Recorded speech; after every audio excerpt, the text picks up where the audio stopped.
കാസർഗോഡ് മഞ്ചേശ്വരത്ത് 11 കിലോഗ്രാം കഞ്ചാവുമായി ഒരാൾ പിടിയിൽ. കുവന്നൂർ കാടമൂല സ്വദേശി മൊയ്തീൻ ഷബീറിനെയാണ് എക്സൈസ് പിടികൂടിയത്. കോടതിയിൽ ഹാജരാക്കിയ പ്രതി റിമാൻഡ് ചെയ്തു. വീട്ടിൽ രഹസ്യമായി ഒളിപ്പിച്ചതിനായിരുന്നു ലഹരി ഉണ്ടായത്.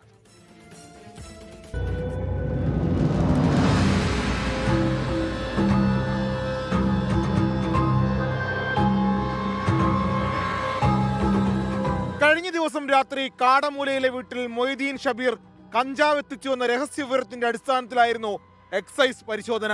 വീടിനുള്ളിൽ നടത്തിയ തെരച്ചിലിൽ പ്രതിയുടെ ബെഡ്റൂമിലെ കട്ടിലിനടിയിൽ 5.269 കിലോഗ്രാം കഞ്ചാവ് കണ്ടെത്തി. മൊയ്തീൻ ഷബീറിനെ ചോദ്യം ചെയ്തതോടെയാണ് വീട്ടുമുറ്റത്ത് നിർത്തിയിട്ടിരുന്ന നാനോ കാറിൽ 6.5 കിലോഗ്രാം കഞ്ചാവും കണ്ടെത്തിയത്. നേരത്തെ മുൻപും മംഗലാപുരത്ത് കൊമേഴ്ഷ്യൽ ക്വാണ്ടിറ്റി കേസുകളിൽ പിടിക്കപ്പെട്ടിട്ടുള്ള ആളാണ്. അപ്പോൾ അതുകൊണ്ട് തന്നെ ടിയാൻ ഈ ശൃംഖലയുമായിട്ട് ബന്ധപ്പെട്ടിട്ടുള്ള ആളാണ്. അപ്പം മറ്റ് സംസ്ഥാനങ്ങളിൽ നിന്നും ടിയാൻ ഇതിനു മുമ്പും കഞ്ചാവ് കടത്തിയിട്ടുണ്ട്. അപ്പം അതുകൊണ്ട് തന്നെ നമ്മൾ ഇൻഫർമേഷൻ കിട്ടിയിട്ടുള്ളത് കൊണ്ടും അന്നേ ദിവസം നമ്മൾ പോയി അന്വേഷിക്കാനുണ്ടായത്. മുൻപും സമാന രീതിയിലുള്ള കേസുകളിൽ ഉൾപ്പെട്ടയാളാണ് പ്രതി.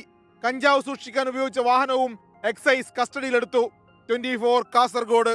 ലോകത്തെവിടെയായാലും ഏത് സമയത്തും 24 വാർത്തകളും ഓഗ്മെന്റഡ് റിയാലിറ്റി പാക്കേജുകളും എക്സ്പ്ലെയിനറുകളും വിശദമായി കാണാൻ ഞങ്ങളുടെ യൂട്യൂബ് ചാനൽ നിങ്ങൾക്ക് സബ്സ്ക്രൈബ് ചെയ്യാം.